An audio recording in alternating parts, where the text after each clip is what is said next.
let's just be honest about the reality facing every single person in SEO right now. Mm-hmm. The debate, the one we've all been having for what feels like forever, is it's over. We're not sitting in meeting rooms anymore arguing about whether AI is useful for content. Right. That ship has sailed. I mean, it's left the harbor. It's crossed the ocean. Exactly. Everyone knows it is. If you're in this industry, you're using it, and if you aren't, well, your competitors definitely are. Without a doubt. But because that first question is answered, the whole industry has sort of stumbled into this much more complex and honestly a much more dangerous phase. It is dangerous. We're past the can we, Mm. and we're deep into the should we, and more importantly, how should we? Yeah, exactly. We're now facing this silent crisis of debt. There's this very specific kind of content debt that is just piling up in CMSs all over the web. That's a great way to put it. Content debt. And the core insight we really need to unpack today is that while AI has completely changed the volume of work we can do, it's also completely broken the link between effort and outcome. Mm-hmm. The correlation is gone. It's gone. We're seeing teams hit these record-breaking throughput numbers. They're shipping drafts faster than ever. But the rankings, they just aren't following the volume. In some cases, they're going down. Right. The more they ship, the more their average position actually degrades. The really surprising fact from all these, 2025 style experiments is that AI by itself, it rarely beats human SEO in terms of the final result. It only wins on throughput. It wins on speed, not on strategy. So the hook for today's deep dive is really this. If you stop applying human judgment, you're going to get pages that look complete. They might even read okay to someone just skimming. Sure, on the surface. But they will never, ever earn a single click. So today isn't about how to use a tool. It's about fixing that split between making things fast and making things that actually work. Welcome to the Content Ship Podcast. This is a show about how content actually works today, not how it used to work. We talk about search, AI systems, and the operational side of producing content that survives change. So I want to start this off by really setting the scene. The old world versus where we are today.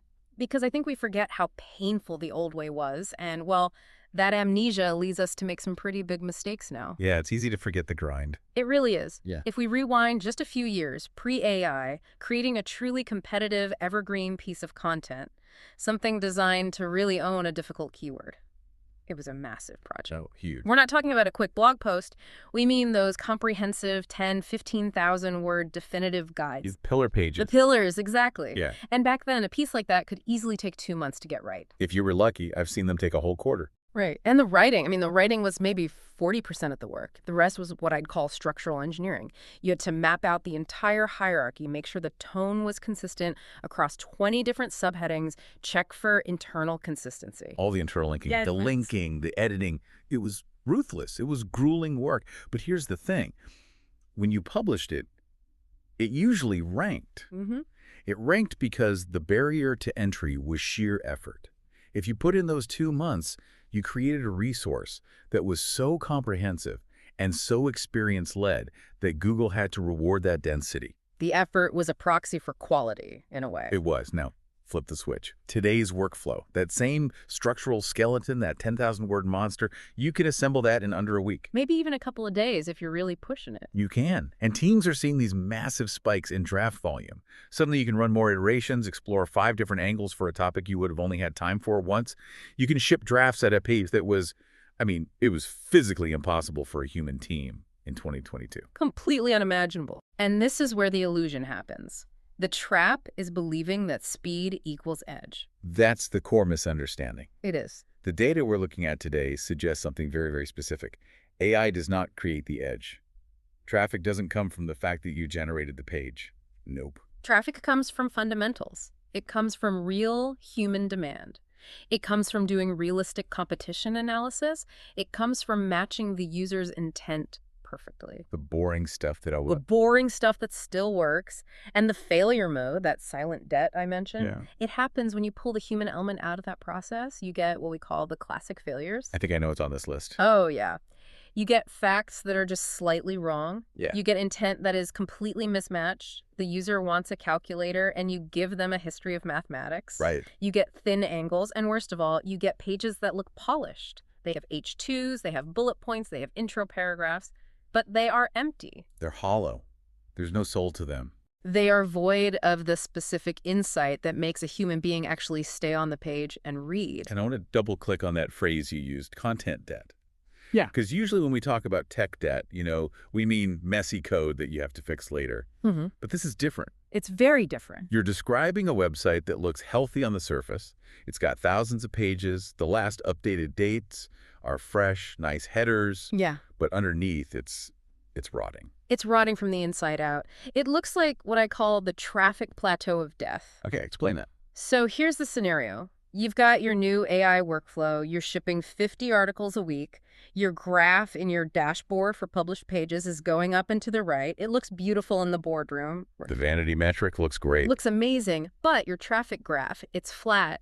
Or even worse, it's just slowly bleeding out month over month. And that debt is the reason why. You've flooded your own site with what Google now explicitly calls unhelpful content.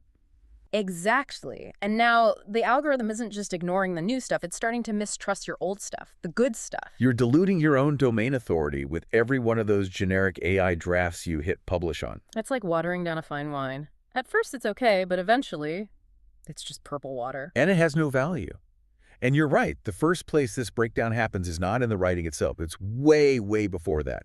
It's in the first step of the entire process. The strategy. The strategy, that distinction you made between throughput and outcome, is exactly the right lens for this. And you're spot on. The breakage happens immediately, often before a single word is even generated.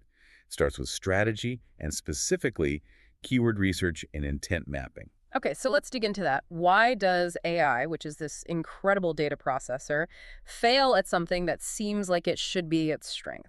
Well, to understand that, we have to look at what keyword research actually is. It's not one single action. It's two very distinct phases. Yeah. Phase one is what I call surfacing demand signals. This is just finding the data, getting the raw material. Right, the long list of potential keywords. Exactly. And phase two is interpreting those signals. This is where you decide what to do with that data. This is the human part. And AI is good at phase one. It's incredible at phase one. Yeah. I mean, it compresses that work dramatically. You can give a large language model a seed topic, let's say enterprise cloud storage, and ask it for adjacent intents, topic clusters, SRP features to watch for. And you get a list in seconds. In minutes, you get a list that used to take a junior SEO 3 days to compile. I mean, in the old workflow, you were manually triangulating everything. You were scraping Google autocomplete, clicking through all the people also ask boxes, looking at competitor H2s, running it all through a difficulty tool. Just a whole process. There's a slog. AI does that data aggregation instantly, but here's the trap. Okay. The trap is assuming that the output of that data gathering is a strategy. It is not. It is just a list of possibilities. It's raw data, not insight. Precisely. The failure happens because AI really struggles with phase two, the interpretation. And we see these specific failure patterns over and over again. Like, what's the first big one? First, there's the issue of linguistic similarity versus usurp reality. Okay, break that down. AI often mixes intents that look similar linguistically, where words are close, but they behave completely differently in the actual search results.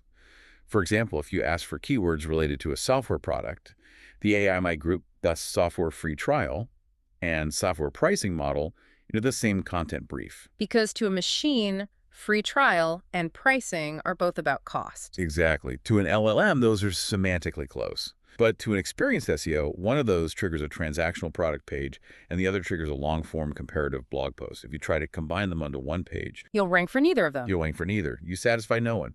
The biggest failure mode we see, though, is just pure intent mismatch. And this is where the AI gets really confident and really, really wrong. Give me an Okay, take the keyword CRM integration. Linguistically, the AI sees that and thinks, I will write a definition of what integration is. So it writes a beautiful 2,000-word essay on the history of API connectivity. It sounds helpful, but it's completely useless. Because that's not what the person searching for it wants. Not at all. If you actually go and look at the SRP, the search engine results page, Google isn't ranking definitions for that query. It's ranking how-to guides and software lists. The person searching CRM integration is trying to do something right now. They have a problem to solve. They're trying to fix a problem, not read a history textbook. The AI missed the intent because it only looked at the words. A second big failure is that AI tends to propose keywords that are either way too broad to win or way too narrow to matter. Because it doesn't know your site's authority. It has no context for your specific domain authority. It will happily suggest you go after a huge head term that you have zero chance of cracking just because it's semantically relevant to your topic. Or the opposite, a keyword with 10 searches a month. Right. And the third failure, this one's more subtle, is that it completely misses the product's buying cycle.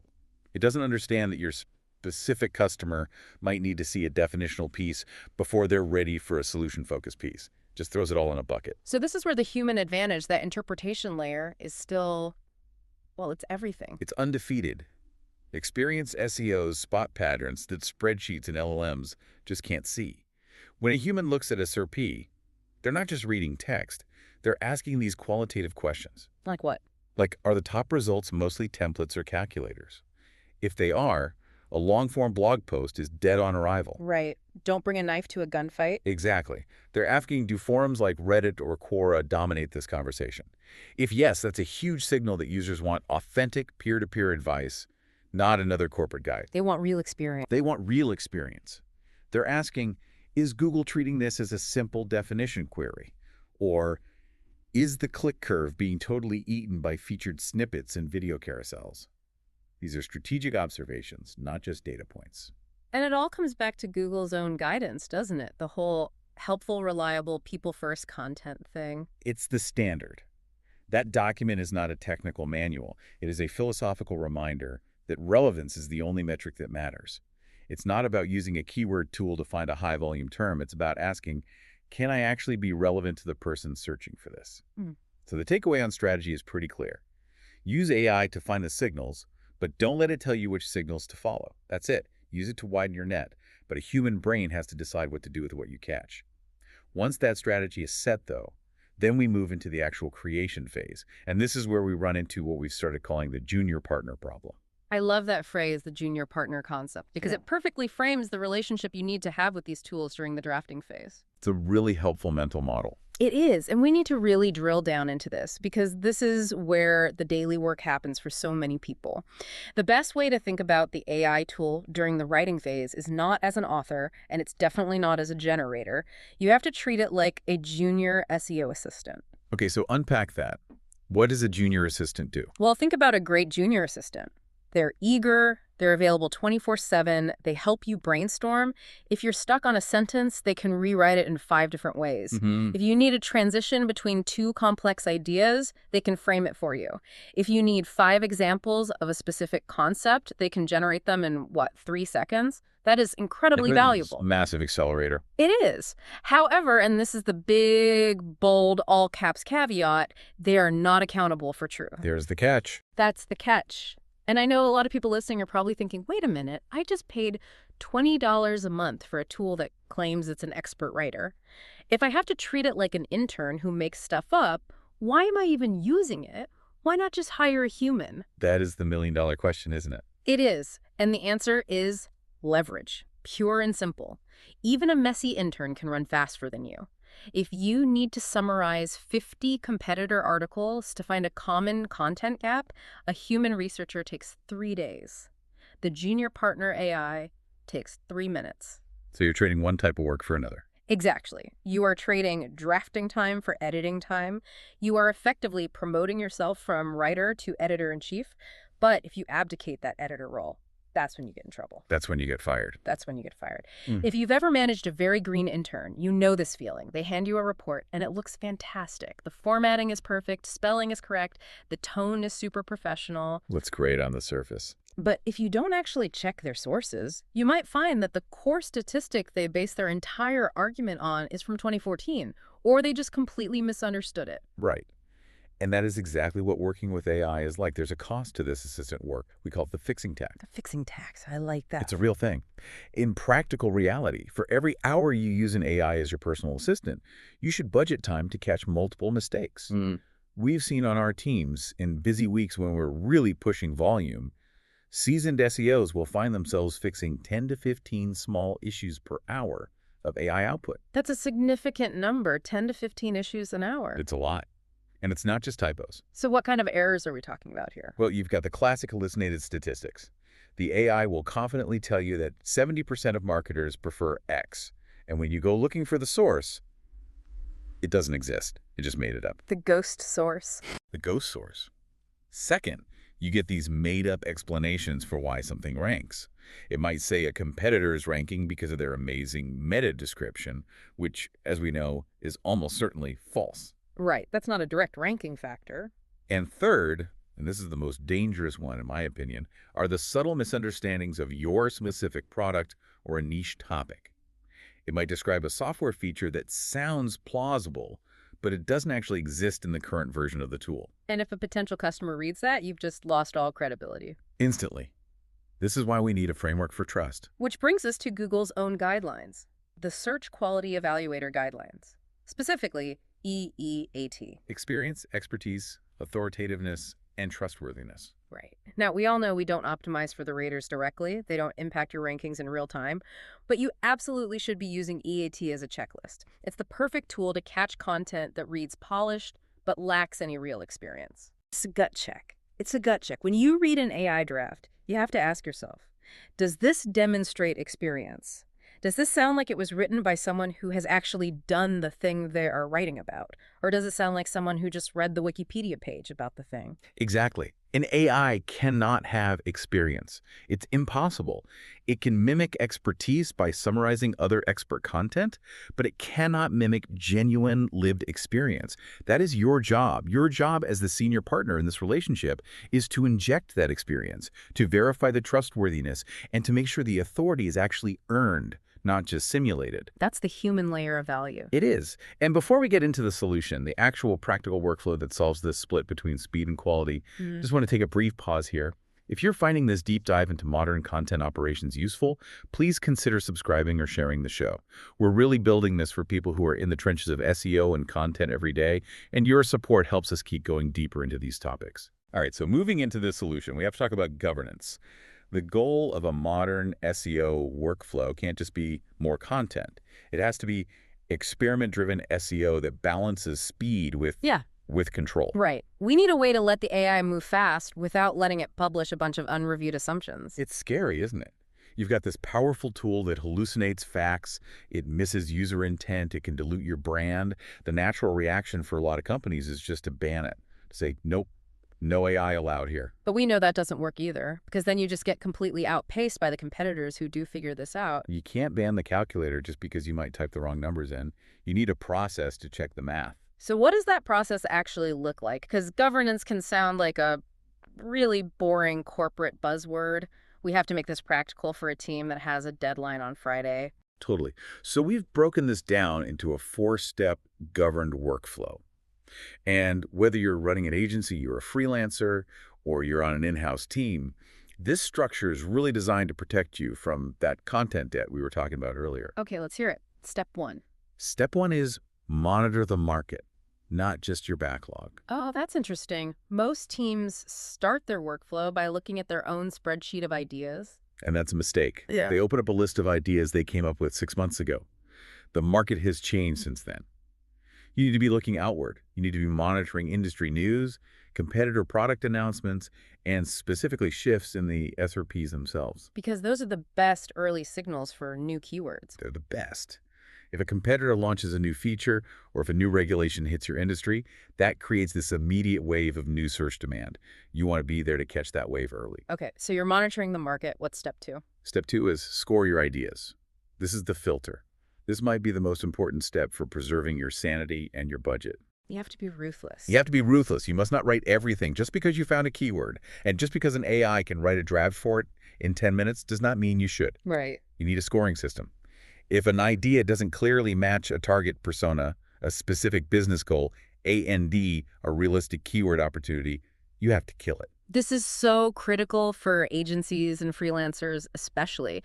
Time is literally margin. Every hour you spend polishing a post that was never going to convert anyway is just lost revenue. Yeah. You have to be brutal here. Okay, so monitor, then score. Step 3. Step 3 is human-owned outlining.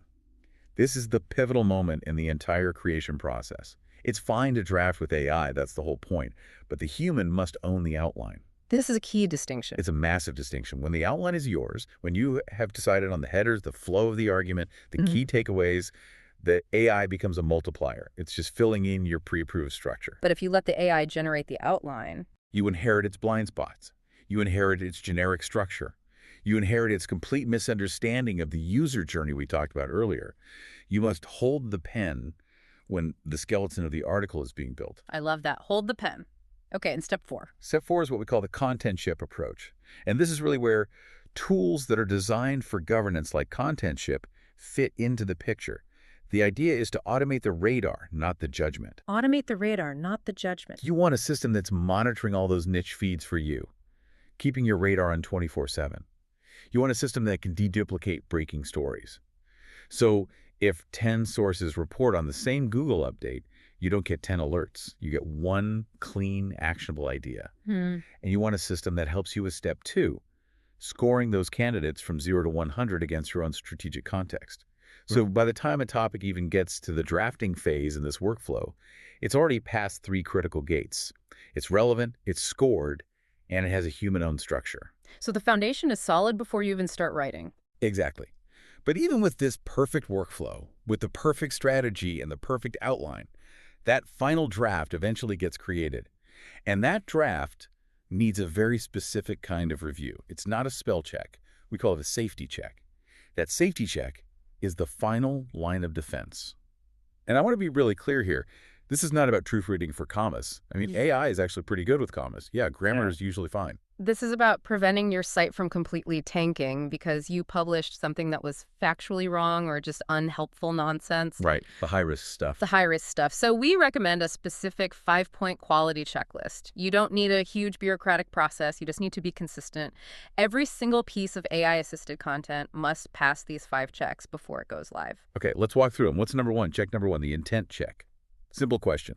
Does the page answer the same question that the top search results are answering? Did the draft drift? Did the draft drift? It happens all the time. You start with a keyword like CRM integration. The top results are all how-to guides, but somehow through the drafting process, the AI drift leads your article into becoming a sales pitch for your product. And it's no longer helpful for that query. It fails. You have to pull it back. Yeah. Okay, check number 2, the claims check. This is the truth filter, the fact check. The fact check. Any statistic, any date, any factual claim in that article must be verifiable. If the draft says, in 2023, the market grew by 5%, you need to find that source. If you can't find it in 30 seconds, you delete the sentence. No exceptions. No exceptions. And crucially, if the topic involves regulated advice, we're talking financial, medical, legal content, your money or your life topics, or any sensitive claims, AI should not be driving the final assertions. That is a hard and fast rule. Absolutely. You need a qualified human expert for that. Yeah. Okay, number 3, the angle check. Is there a real point of view here? Or is this just a generic summary that could exist on any website in the world? The Wikipedia problem. Exactly. Bing actually has some really good content quality guidelines on this. They remind us that search engines reward usefulness, not just novelty. But usefulness almost always implies a perspective. An angle. An angle. If your article looks exactly like a Wikipedia summary of the topic, why would Google rank you above Wikipedia? You need an angle. Here's why this matters to you, the reader. Here is the one mistake most people make. That angle has to come from a human. It's the so what. It's the so what. Okay. Okay, check number 4, the SOP fit check. This is a formatting check, but it's critically important. Do your headings and your section order match what the SOPP is rewarding right now? You have to match the user's expectations. You have to. If every single ranking page for a query starts with the definition and your page starts with a 500-word story about your childhood, you're going to lose. You have to fit the cognitive model of the person searching. Makes sense. And the last one? Edit for voice. AI can write, but it cannot sound like you. It has this default internet voice. It's polite, it's a little bit wordy, and it's very, very bland. The corporate robot voice. The corporate robot voice. You have to go in and manually tighten that intro.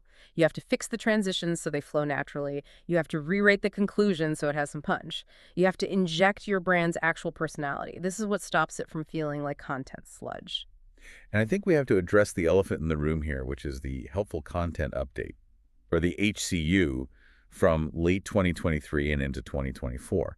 Because that was basically an extinction-level event for a lot of these content debt sites we're talking about, wasn't it? It was a massacre, a complete massacre. And it was a direct response to this exact behavior. Google saw teams using those early, crude AI tools to just spin up 5,000 pages of garbage. And they had to do something. They did. The HCU was Google effectively saying, okay, we are no longer ranking you based on keywords alone. We are now looking for signals of life. If your content looks and feels like it was generated by a robot with no oversight, we are going to treat it like spam. So this workflow, this checklist we're discussing, it's not just about quality in some abstract sense. It's basically HCU insurance. It's HCU insurance. That's a great way to put it. And we should probably clarify Google's official stance on generative AI because there's still a lot of fear and confusion. There is, but they've been very explicit about it. They have. It is not about if you used AI. They do not care about the tool you use to write the draft. They only care about the final result. Is the result original? Yeah. Is it accurate?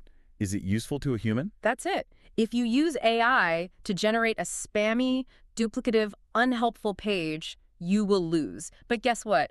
You would have lost if a human wrote that same spammy page too. Right. The penalty is for low quality, Yeah. not for the methodology you use to create it. Exactly. Quality is quality. So to kind of bring this all together and to summarize the philosophy we've really walked through today, Yeah, let's wrap it up. we have to stop thinking of this as a binary choice. It is not AI versus human. That's the wrong framework. It's a partnership. It's a partnership. AI is a throughput tool. It is not a replacement for human judgment. It allows us to research faster. It lets us draft faster. It lets us refresh our entire content library on a weekly basis instead of a quarterly one. That is a massive operational advantage. Huge. But it does not provide taste. It does not provide judgment, and it absolutely does not provide accountability. The human is always accountable for what gets published. Always. So if we look at the key takeaways from this whole deep dive, they really center on four main pillars. Okay. First, strategy is human. Humans must interpret the demand signals. AI is just the net that catches the fish. You, the human, have to decide which fish are worth cooking. I like that. Okay, what's number 2? Second, the outline is the anchor. Never, ever let the AI dictate the structure of your argument.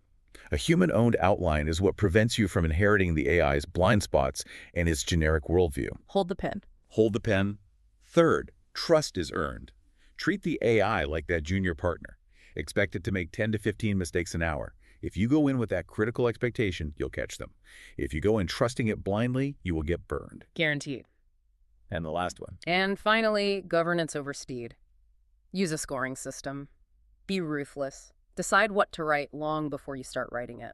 The fastest way to slow down your long-term growth is to fill your site with low-quality pages that dilute your authority. It's a paradox. Moving fast makes you slow. Exactly. And the reflective thought I really want to leave everyone with is this. The teams that are seeing sustainable, real traffic growth right now, the ones who are winning in 2025 and will win in 2026, they are the ones who have stopped asking, how do I replace my writers with AI? That's the old question. It's the old dead question.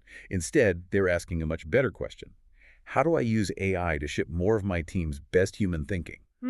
That's the shift. That is the entire shift. It's not about shipping more content. It's about shipping more of your best content faster. That's the perfect place to wrap up. It's about amplification, not abdication. If you want to scale experiment-driven SEO without losing that critical human oversight, visit www.contentship.io to learn more about our governed workflows. You can book a demo or start a trial to see exactly how we combine AI discovery with human control.